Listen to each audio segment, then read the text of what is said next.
So I was asked a question about this wrap and was asked if it was printed in a bright fluorescent color, will it change color with the UV light? Will it be affected by UV light?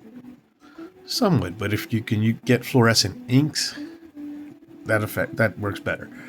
I threw out maybe trying it on a metallic because I have not tested that on a metallic, but one of the other options is, and it changes the color. It makes it depending on how tight and how you do it, will give it a bolder or more thicker effect. It's just how you play with it. But if you can bring it into Photoshop and give it a nice little crackly effect kind of thing like that on there, and maybe make it thicker in some areas and thinner in the other areas and thin out, but let it have your main portions there, you can get a black light glowing effect when it's there.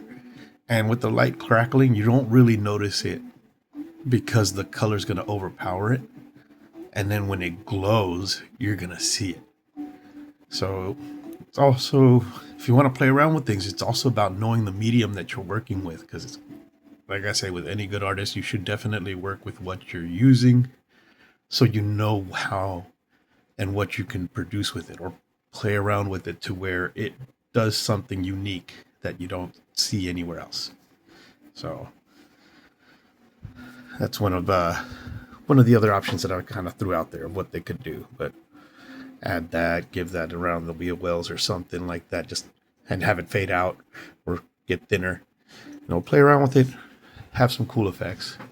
That's all I'm saying, But much appreciated. Thank you for listening.